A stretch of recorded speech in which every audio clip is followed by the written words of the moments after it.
creepy delivery guy I got fired returned to my office and asked for me.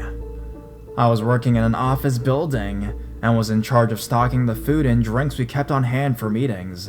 Think sodas and granola bars, etc. We would order delivery from the grocery store up the streets, and I would receive those deliveries and show the delivery person where to put the shipment. This time a man showed up, I showed him where to put the shipment, and then he started asking me questions about myself. He asked if he could have some of the food he delivered. He told me I was pretty, and asked if I had a boyfriend, etc. The standard "this guy has no boundaries" stuff you would expect at a bar. My dumb, young self hadn't realized creeps will also pull this stuff in the workplace. So he left, and it really rubbed me the wrong way, so for some reason I thought I should tell the boss. So I let her know the guy had been kind of a creep, and also asked if he could eat some of the food, just weird unprofessional stuff. She actually was going to call his company to report him. I thought, okay, if that's what you think is best. I got a call from them later to confirm my story. A few weeks later, my boss told me he was no longer employed by them, and that was that. A couple of days later, I showed up for work at 2 p.m. for my afternoon shift, and the receptionist tells me, "Some guy in a suit showed up here asking for you earlier." His name was the delivery driver's name. I got some more details out of her. I confirmed it was the same guy, and asked her to note that he should be asked to leave if he ever showed up again. So since no normal person would ever show up at the place of employment of someone they had creeped out, was he clueless and thought I want him to apologize in person? Was he clueless and thought he would ask me out? Was he there to berate me for getting him fired? Was he there to stab me? Regardless, I spent the rest of the day looking over my shoulder. 10 years later, this situation still gives me the heebie-jeebies because I have no idea why he would return looking for me.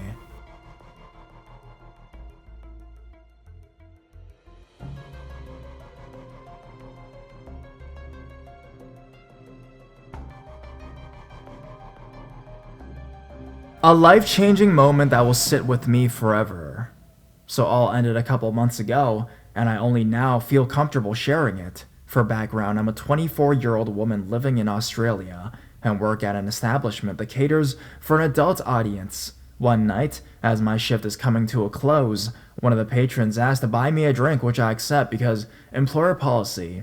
I talk him up to a couple of expensive drinks for the two of us, have a quick conversation, and make my excuses about my shift being over, but he should come back to see me soon. I feel his gaze undressing me in his mind as he licks a splash of his drink from his upper lip. He stands up with his creepy grin as to walk me to my car. Now I'm no idiot. I know never to put myself in that position and politely decline and tell him I might see him next time. I walked up past our biggest bouncer, and the guy doesn't follow me. Great, nothing extraordinary, just standard par for the course of my profession. But sadly, this isn't where our story ends. Oh no, for this creep, it's only just the beginning. I'm off for a week after that night, but when I come back into work, I'm told a patron has been coming in every night for the last week, asking for me. Says he wants to buy me another drink. Naively, I think, oh great, a big payer this week, and get set for my shift.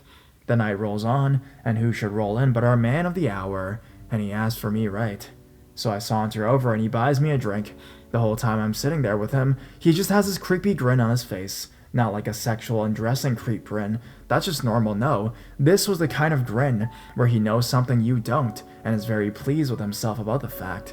So we're talking, and I'm getting him ordering himself drinks and trying to upsell him where I can. About a half hour goes by and I make my excuses to leave so I can try to spread the tips around, but this guy isn't having it. He won't let me leave, and the more I insist, the angrier he gets. He's practically hissy at me by the time I give him a look to one of the bouncers, who promptly comes over and diffuses the situation, gives me an opportunity to walk away. Bouncer doesn't throw him out, just gives him a buffer, so this guy starts following me around the place, even attempting to walk into an employee-only area, which is where another bouncer finally notices and kicks him out. I finish my shift and walk over to my car. There he is, I shit you not, sitting on the bonnet of my car. How he knew it was my car, I will never know. He wants me to give him a ride and tells me how sexy I look. He's spewing greasy slime ball creep lines at this point, and I'm not interested. I try to give him a hint nicely and decline to give him a ride, but again, he just turns mean and grabs me by my arm, insisting I give him a ride. I tell him to fuck off and jam my keys in his shoulder as hard as I can. He lets go, and I push him with all my might, so he falls down. I jump in my car, lock the door, and shove that key in the ignition. He backs up and banging on the window angrily to let him in, and I mean hard, so hard I think his hands or my window might break. I get on the accelerator and I am out of there. When I get 5 minutes down the road, and I am sure I'm not being followed, I pull over to the side of the road and call back to work. I tell them what's happened and alert them that the other girls need to be careful leaving tonight. As I hang up the phone, I break into tears. Now, this isn't my first rodeo. I've been grabbed before, and the sad truth is, I probably will be again. But you never get used to it, you know? I eventually compose myself, pull back onto the road, and head home. I cry myself to sleep. Next morning, word has gone around, and the owner calls me to make sure I'm okay. I assure him I am, but he insists I take some time off in case this creep comes back. He wants to put some distance between us. Makes sense. A week goes by. Then too, he comes in every night asking about me, and being told I quit and don't work there anymore. A lie to get him to stop coming in, you know? But he just keeps coming in and asking, clearly not buying it. And then suddenly, 2.5 weeks in, he stops. Great. I'm really needing money at this point, so I'm happy to be able to go back to work the following week. Time goes on and everything seems to go back to normal. Same old chancers, but the good kind that lead to higher quality paychecks. Abusive guy doesn't come back in. I'm happy. I start being forgetful though. I think I leave the door closed when I leave the house, but it's open when I get back. Lights on or off, food let out. Things ending up in different places than I remember putting them sometimes moment before. I'm losing it, but it's probably just the stress of everything that's gone down. One of my close friends who works with me reassures me that it's normal after being grabbed like that and it will pass. This keeps up for a month, until one day I head out to work, get 15 minutes down the road, and realize I forgot some clothes I'll need that night at work. I head back home only to find the lights in my front room on, and the TV visible, as on from the outside. I am really losing it. Good thing I came back, I guess. I head inside, grab my stuff, make sure the TV's off, and the lights out, and head to the door. Suddenly I freeze. There, standing blocking the door, is the creep that grabbed me. I'm stunned, jaw dropped on the floor. Then after what seems like a lifetime of standing in silence staring at each other, him smiling that fucking smile, I scream, "What the fuck?" I'm screaming for him to get out, and asking what he's doing here, how he knows where I live, all in one jumbled mouthful of confusion. He just stands there with that smile on his face, while I'm loudly freaking out but stupidly not moving. I start gasping for air in a mixture of panic attack and bewilderment. Then he decides to speak into my wake. The words ooze out of him and leave me chilled. "Welcome home, honey. You're back early." A switch goes off in my head. I throw everything I have on me at him and sprint to the back door. I'm out. I leg it faster than I have in my life, screaming bloody murder as I go. No one helps. Stupid, apathetic society. I hide in some bushes around the corner, tears running down my face, gasping for air. I check my pocket and my keys are still there. No phone though. I threw that on my stalker, along with everything else. I sneak back to my house, jump in my car and nope the fuck out. I head to work, tell them what's happened and call the cops. Cops head to my house and send others to my work. Stalker guy is gone when they turn up. They search the house and turns out he's been living in my crawl space. I'm paranoid. That's what all those doors and lights and misplaced things was about. I pack up whatever I can fit in my car while cops are still there, and I drive. Haven't been back since. I moved states, knew everything. So, creepy stalker guy, let's not ever meet again.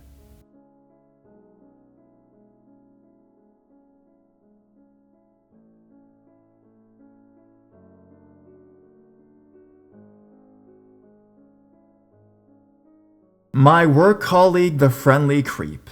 My first post ever. I've been debating about posting this for a few days, since there is some media coverage, but I decided I'm not at risk anyways. This happened around June last year. I've been working at this grocery shop for over a year as a cashier, and became kind of friends with a few of the people I work with. I was often put on the night shift, finishing at 11 p.m. if I remember correctly, so it was usually me, another cashier, and about 5 night fill people who restocked shelves and whatnot. On this night, one of the night's fill people working was P, a charismatic early 20s student who was super nice to everyone in the store, and sometimes hung around the counter talking to me and the other cashier for a bit when it wasn't busy. Nothing strange about him. I actually liked it when he was working, because time passed quicker when I had someone to talk to. Little did I know. At around 9 p.m. I went on my break, The office break room was downstairs, and the staff bathroom was next to it. While I was having a snack, P came in and we had a short conversation. I think we were talking about what we did outside of work and whatever. He left, and after finishing what I was eating, I went to the bathroom. The staff bathroom was just a single room, no stalls, with lockers at the back where we put our things, a toilet next to them, and a sink. As soon as I walked in, I noticed an open locker at the very bottom next to the toilets, with a bunch of someone's things in it.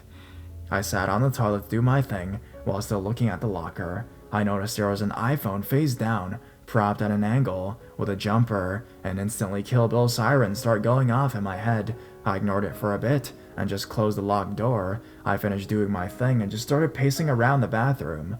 I knew this was a dodgy because, firstly, why would anyone put their things in the bottom locker next to toilets, which is probably the filthiest place to put them? Secondly, even though most people didn't have locks on their lockers, who would leave the locker wide open with their phone in plain sight? I kept thinking for a few minutes, trying to figure out if I should pick up the phone and check that I wasn't being recorded. At the time I was thinking, but if I'm not, that would be so disrespectful. But I also didn't want to find out that I was in fact being recorded in the toilet, right? Finally, I snapped out of it and realized I literally had nothing to lose if I just grabbed the phone and checked, and sure enough, there it was! The moment I grabbed the phone and looked at the screen, a video stopped recording. In front of me was a home screen with all the usual iPhone apps, and amongst them was one called Hidden Camera or something along those lines. A photo of P as the background. I absolutely lost my shit.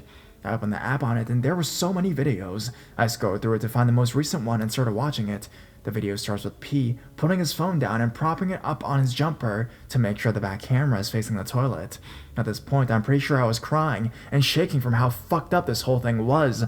And then fast forward to the last few minutes, it was about 10 to 15 minutes long, and see myself going into the bathroom, pulling my pants down and sitting down, all the while looking at the locker and then closing the locker door. This whole time I was trying to convince myself that this wasn't actually happening, but this was all the proof I needed. I sat down on the toilet and kept crying, not knowing what to do. I then started messaging my friend in the group chat, obviously distressed, and trying to explain as quickly as I could. I wasn't sure if this was something that required me to call in the cops, but I think one of my friends finally told me to call them, so I did. I tried to explain what happened quietly. I was really scared that P had figured out something was wrong in the toilet and was going to try to get in, and also scared that the cops wouldn't help since I wasn't in any physical danger, even though this was definitely very, very illegal. I just felt violated, but like it was somehow my fault, like I was in the wrong for having checked the phone in the first place. I was told to wait in the bathroom until the police came. I waited for about 40 minutes, just crying and shaking and messaging my friends. Then I heard a knock at the door, and they told me it was police. I let them in, and they closed the door. Behind them was P, looking like a scared dog. I told them what happened. They looked at the phone, gathered all the evidence, arrested P, and took me to the police station and took my statement. I knew I had been released on bail until his court case, and he wasn't allowed near my workplace or me, but I was terrified that I'd run into him and he'd try to hurt me. Thankfully, this never happened. The police kept in contact with me and let me know that they had found hundreds of upskirting and staff bathroom videos. P was charged with several offenses and sentenced to 10 months in jail, and was later deported since he was here on a student visa. So anyways, today I'm happy to say, gross creep, we probably won't meet.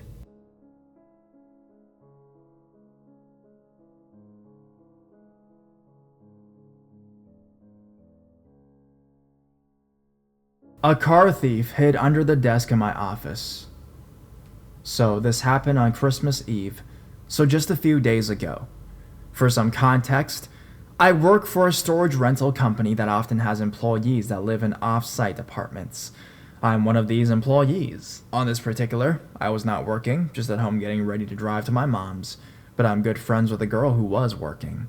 To set the scene a little further, my home/job is towards the end of a dead-end frontage road, next to a major interstate.